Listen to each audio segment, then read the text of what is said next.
Dear church, let's talk about the visitor's view with Drake Jenkins. Hello, welcome to the Dear Church podcast. I'm your host, Chris McCurley. Excited about my guest today. Drake Jenkins is with us here. Drake, thank you so much for joining us, man.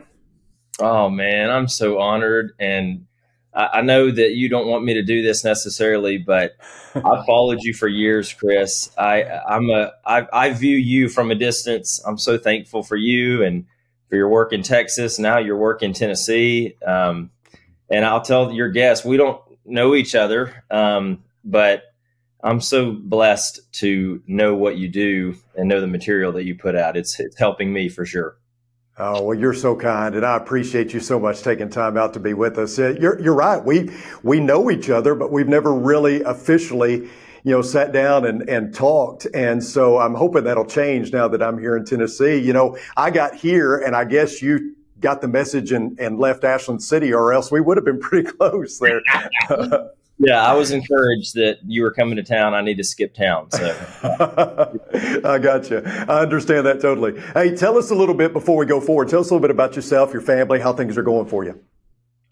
Yeah, so I have been married to Stokely for almost 12 years, and we have two girls, Lakin, who's almost 7, and Sadie Grace, who's 4, and we live in Clarksville, Tennessee, currently, and yeah, man, we're trying to figure out exactly what God wants us to do, and we spent 10 years in Ashland City, and it was a great work, and now I kind of find myself leaning toward the academic side of teaching spiritual content in more of a classroom setting, and so, yeah, it's bizarre. And my professors as an undergrad are laughing. But something just sort of took over. That I just felt like maybe that's something I wanted to add on top of getting to preach and teach and be a dad and a husband and all those things. So life is wonderful, you could say. Yeah. Yeah, I love following you on Facebook. You got some cute kids, a wonderful wife. I know life is good for you, and I appreciate you taking time out to be with us and to talk about this book that you've got coming out, and very interesting, and I look forward to digging into it. But why don't you tell us a little bit about what motivated you to write this book? Well, so I finished all of school, I hope forever, and so my research in school was studying just how churches flourish. And that was an odd thing because, first off, we had to figure out what in the world that meant. Because I think in some audiences, the word flourish means only one thing. And that is, of course, church growth, right? The number system. But what about financial solvency? Well, I know churches that have a ton of people and no money, and they have a ton of dreams, but no opportunity. So that needed to be an element. And even the growth of stepping into cultural, societal living while still embracing the holiness of Jehovah. That's not easy. So, but it's important. It's like, well, and that's the conversation, Chris, that really made me jump into it, because I was having conversations with individuals that seemed to be in one camp or the other, and nobody ever crossed over. And these are all godly, wonderful people, right? But it was, I either have to be this way and only this way. And for you to say that having coffee in the lobby is okay, that's not good. And I was like, well, okay, we don't have coffee, so we can agree. And then the other camp would be like, if you don't have coffee, you're not relevant. And it's like, what? And so I needed my brain to be able to settle, how do you get church growth, numerical growth? How do you get spiritual growth? How do you get financial solvency? How do you get cultural relevance? And how do we fight this intergenerational problem that every day I get on Facebook, someone is asking that question? How do we get young couples? How do we keep our main couples? And there's a lot of questions and there weren't a lot of answers. And I'm not saying I have the answers, but I do have the research that might help someone get closer to the answers. And that's what this book is about. And so I took my research and I sent it to a friend of mine that works at the Great Oaks Church, the Great Oak Church in Memphis. And he was like, dude, you gotta make this less academic and put it in a book that's, a couple hundred pages. and let's see if we can't do some things together. And he did a lot of the editing for me and helped me change some words and this, that, and the other. And that was not my intention, but people are sweet and kind. And so, yeah, from it, we got this really cool book called The Visitor's View, How to Build Church Flourishment. And I don't mean to ramble about that, but I do want your guests to know this book is not about church growth. It's not what it's about. It's about, it's the compilation, and part of that is growth, but this is not just another how to go from 50 to 100. I'm thankful for that. And Ashland City did well with 80 to 250, but that's not what this book is. This is a book about how an individual can grow by looking at things that maybe we don't look at, maybe some things we've even assumed to be petty, and how that can grow into a sort of a church mindset and really a community mindset. Yeah, I love it. I love the concept. And from what I understand, you took like a year-long journey or trek to various churches, not Churches of Christ necessarily, but just various churches that were successful and studied their successes. Am I right? Yeah, we went to the top 10. We ended up doing a few more than that, but the top 10 largest churches and fastest growing churches in America. That they had to be both. Because some churches that are thousands of people haven't grown in 10 years. And so to me, that would negate the relevant component, right? And so we hit fastest growing / largest. And again, it was odd because to your credit, they were not Churches of Christ. Unfortunately, there are the top 100 largest churches in America. There's not a Church of Christ found on that list. So the top 10 is seemingly the same. So I reminded myself, I am an ethnographic observer, and I constantly said that. And I know that ruffled some feathers, even with some people that I'm very close to. Drake, how do you do that? And I'd say, well, I'd go to church on Sunday, and then I'd go to the other place that I was observing after I worshiped. And that seemed to sort of settle it down. But again, if these are the largest, fastest growing, I bet we could learn something. Yeah, study successes, right? What were some of those churches? You mind me asking? What were some of them you visited? No, I don't. So we spent some time at the Highlands in Birmingham. We spent some time in Oklahoma City at what I think now is the largest church in America. We went to Atlanta, well, just outside of Atlanta, where Andy Stanley does some things up there. We went to a church in Florida, in Naples. I wish I could say the names they're either the river, the way, so it's, and that's fine. And I will say there's a church in Nashville where sort of the area where we're around. And it's the first, I think it's just called First Baptist Nashville. And it's, I think the 12th largest church in America right now. And we actually went there. We went there on a Tuesday because they were doing something on a Tuesday that they said mimicked what they do on Sunday. And I don't know why, but for some reason that I chose to go that route. And man, the biggest component that I took from them was everywhere you look, there's a sign on the wall everywhere. And of course, my communication background, signage is key, is you belong, this is how. You belong, this is how. And not to say anything about their divinity or their doctrine or their theology. I know they have their own theology, but that wasn't necessarily what was pressed. What was pressed was you belong, let's get you belonging. And I love that. I do too. Cool. I do too. I'm sure you saw a lot of cool things that that kind of fired you up. What were some of the biggest things that stood out to you when it comes to why these churches were successful? Every church spent countless hours. I mean, I met with some of their teams, obviously, and did some interviews and some sort of cross-examined studies. And every church had a team in place that was essentially built for inclusion.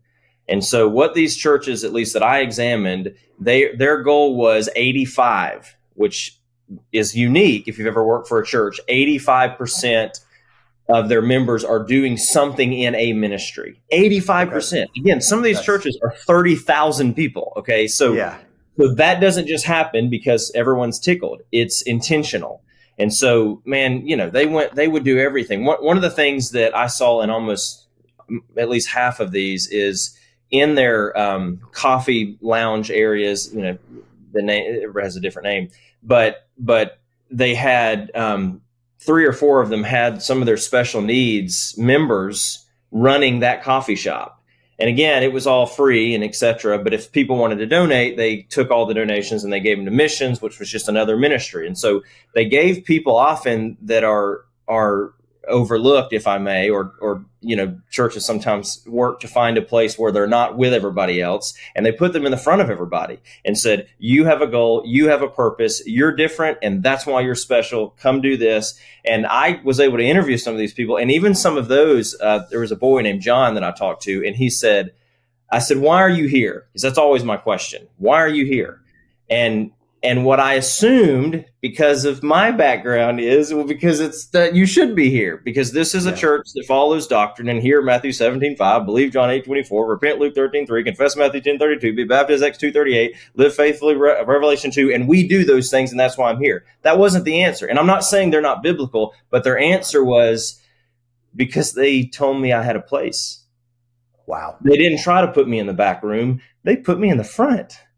And man, we have to do that. And by we, I don't mean the Church of Christ. I mean, as God's people, we have to find ways to take people that feel like they've been pushed in the back and give them an opportunity to be in the front and let them shine the way that Jesus did with those fishermen. And that, man, even now it gives me chills, because those types of stories, there's hundreds of them. A year is a lot of stories, but those types of constant creative niches to bring people out of the back pew was touching and telling all at the same time.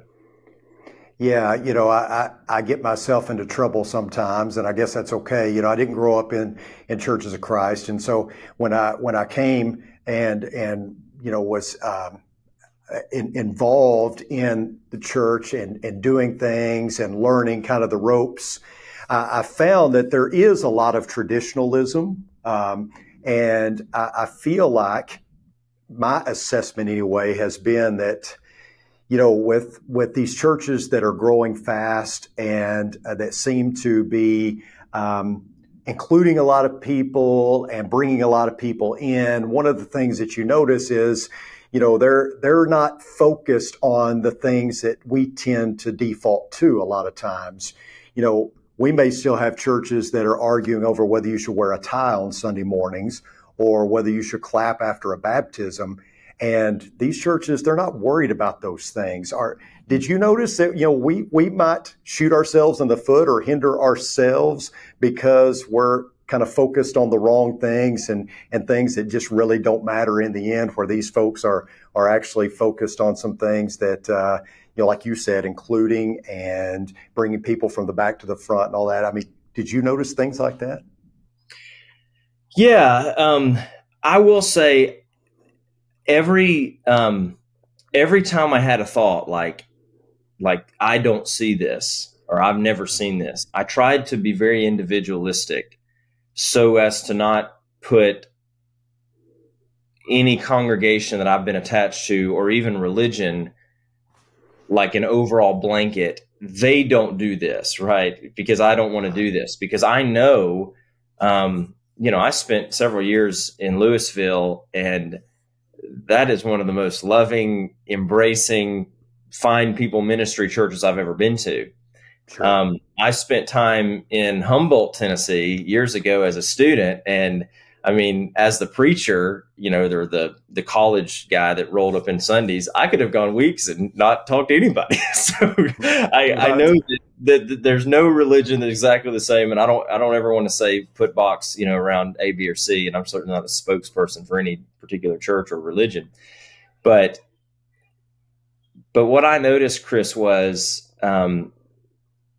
sometimes I think people make conclusions about churches because they're doing well and they're jealous of that. And so they put them in a box that they don't get to do because they've never seen or they've never visited. And I sometimes hear if the church is growing or it's doing really well, it must not be talking about the Bible, and it must only be talking about inclusion and entertainment and fun. And I think shame on me if I've ever done that, and shame on maybe anybody if they've done that. But yes, these churches, they were not so caught up in the complexities of, clothing, apparel, or even how many songs perhaps before or after, or this, that, and the other. They were caught up in what they continually push and experience with God. Now, a lot of their experiences with God, I could have stood up on their stage and negated their doctrine or their way they were worshiping, because I have the privilege of reading the Bible and have people read it to me all my life. But I think, to your point, sometimes we shoot ourselves in the foot, not even because we're fighting over religion and traditionalism, but because we're fighting each other. True. And that is like the key. Like, if you're a coach, and from my research on, you understand that. And so it's like, if we can get them to fight each other, who cares who they're playing? Right. And that's what the devil, I think, in some churches and some religions has done. If we can get them talking about things, and I mean this respectfully, that matter very little, then who cares then I can negate all of the real theological disciplines that need to be embedded. And by the way, I'm pretty sure we read this in 1st and 2nd Corinthians. It's like, this happened, and Paul has to sit there and say, dude, what? And it's like, right. Y'all are on the same team. And I think sometimes we're so cautious to not be put on the bench because we do something outside of maybe everyone else's play, that we'd rather do nothing than do anything. And that is a detriment to the church. Totally agree. What are some other things, other successes that you notice that help these churches in being growing, successful, all those things? What are the things you notice? I had down here, what are the 5 elements that make up a strong church? Yeah. So in the book, we sort of talk about these chapter by chapter. So you've got first impressions, which are the key, I think, to all of them. That's my assessment.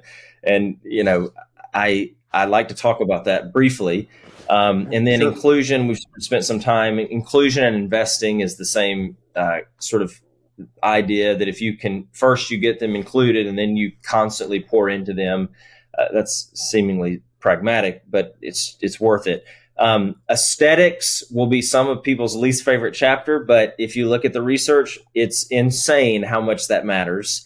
And it matters especially to people that are like 45 and under. And that's just the thing. Those are just statistics. And a lot of the chapter, that's chapter 3, are actual statistics. And I did that, Chris, mainly to keep myself out of the fire. It's like, if you don't like it, that's fine. I didn't say it. I'm just offering research. You're just pointing out the research. I'm just pointing out the research. And then spiritual development is key in all of these churches that we examined. There's a real push to constantly push some type of spiritual development, and that there is even a somewhat of a differentiation in that than I've seen maybe in other places, other types of places. And then, of course, we put evangelism and joy. There are 2 chapters in the book, but it's actually this exuberance that must be offered. And again, that's things that I think many of us know, but not many of us. Sometimes Drake forgets that it is a privilege to step into the house of God, and it's such a privilege that I can't help but to love people and talk to people and embrace people and pray over people and that type of thing. So yeah, those are the elements. The first impressions, if I may sort of jump back to that. Some of these congregations that we observed, obviously are large, and so there's teams everywhere. And my fear in writing the first chapter was that there would be some that would read it and say, well, that doesn't apply to me. But if you buy the book, which you should, if you buy the book, I want you to read it from the angle not of, look, they had 500 people in the parking lot team, as much as, look, they gave people a team to be on. Yeah. And that's important, as you know, and as your viewers, I know. Again, most of this is so practical, but sometimes I just don't see it, I guess. And so, sure. I was thinking about parking was a huge deal. You asked about another big thing that stood out. When I pull into these places, these locations, man, there's signage everywhere. Park here. Pregnant women, you park here. Visitors, you park here. Members over 65, you park here. People that are lost, you park here. I mean, it was bizarre. And then they had people in place that were all holding like big signs. This was pretty much across the board. That was like new, or, first timer ? First visiting ? And I love that, because what that said is they're looking for people to be a part of their mission. And that was great. So much more than pull in the parking lot and see if we can find a visitor's parking. And if not, we'll just park somewhere. And that way it's where, that screamed to me like, you might not yet be home, but we want you to know this is home. And the symbolism, the allegory that we discussed in the book is this. Parking is something, again, that we don't give a lot of attention to. And this was me sort of geeking out, I guess. But when you go to your house, you know that your car has a spot. And not because there's a space there, but you belong to that home. And that's the allegory. These churches, I notice, and I believe there's a team of communicators that did this so much more than just, hey, let's help them with parking. I think it was them saying, and from my observation, we want you to know where you park because this is your home. And you know where you park when you go home, and we want you to feel like this is your home. And man, that's impressive, to say the least. It took off all the pressure. Well, then when you get out of the car, most of these churches, again, they have a parking lot team, and that gives someone something to do. And I would imagine one of the guys I did interview, and I asked him, why are you on the parking lot team? And he said, because I don't like to do anything else in the building. I thought that is the greatest answer, because what he's saying is, I want to be at church, but I don't want to talk to a lot of people. I don't want to be on a stage. I don't want to walk around. I don't want to collect cards. I don't want to pass out trays. I don't want to collect money. But I do want to be home. So they let me stand out here with a vest and point. Like he wasn't even the main talk guy. He was just the point guy, right? And that gave a sort of an introverted person that wanted to do something but wanted to do very little. It gave him a spot, and so that's neat. And then there's people, Chris. One of the things that I loved in the majority of these churches, I was usually hitting 3 or 4 groups, not one, but groups of people before I got into the lobby. And I love that. And they were so intentional and inclusive. It would be groups of older folks and groups of younger folks and groups of families, groups of teenagers and groups of white people and groups of black people and groups of Hispanic people. And it was almost to say, you're home now because you've parked in your spot. That's your spot. And now we want you to, now as you're walking in, we understand the nature of the complexities of diversity and how that leads to its own ethnocentrism. And so how do we exploit that? We're going to lay out a grand scheme of individuals, if I may, and we want you to know that everyone has a place. That was awesome. I mean, that was so good. And it wasn't like just some random person. Again, please hear this in jest and also in humility. It wasn't just someone saying, here's a paper, here's a piece of paper. Yeah. Those people were in the building. The people that I'm talking to were not handing out anything but welcomes and hugs and thank you for coming. Again, it gave more people a team, an opportunity. It brought in more teamwork. It brought in more jobs. And before you even step in the building, you're sort of settling in. I mean, all of us know one of the hardest things about visiting a new church is that you're the new one. It's like walking into the lunchroom and you're waiting for someone to say, hey, come sit over here. Well, they're giving you line after line after line to say, you're not new. You're just here for the first time. Yeah. You're not new. You're just here for the first time. You can be with us or with us or with us or with us or with us. And I found myself even in that because I was uncomfortable for two reasons. Number one, I was new, and number two, I don't follow how they worship. I mean, and I wasn't there to worship, but it was a whole paradox. And so that settled a lot for me. And some of the visits, of course, my wife was with me, and she even said things like, this church is amazing. And I'm like, Sophie, we haven't even walked in. She was like, I know. And I don't remember the last time, I guess. Well, let me say it like this. I wonder how many people have made that statement. This church is amazing. What do you like about it? I haven't actually been inside yet, but it's amazing. Yeah. That's big. That is big. And I think it bears mentioning, and you might have, done this in the book, and you may have intended to do that today. So I'm sorry if I jumped ahead, but I think it does bear mentioning that, the places you're talking about, it sounds like they're all in bigger cities. And so there is an opportunity for growth to pull from the population. And I want our viewers and listeners to know that the things you're talking about can be employed at a church of 100, or at a much smaller congregation, maybe out in the country in a smaller community. It doesn't mean that you can't employ these, and you may not jump to 1,000 members right away, but that's okay.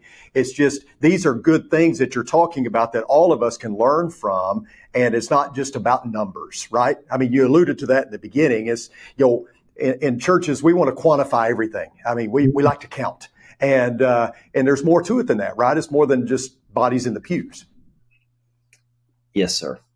Yeah. Yeah. Yeah. And again, I don't know how to communicate it well, Chris, but I didn't feel like a number in any of these places. I felt like I was someone that they wanted to be there.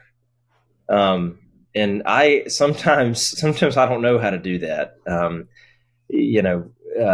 But I was raised by a woman. I was raised by, for your viewers, Jeff and Dell's sister.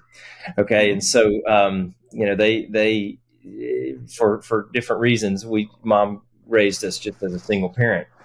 And one of the things that I tried to learn from her, and still try to learn from her, is try to, be thoughtful of what is to come, but in conversations, try to just be in that moment.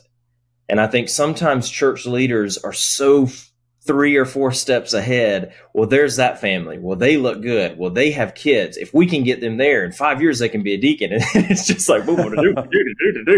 And that's great. You need to be ambitious. And us type A people, I understand that.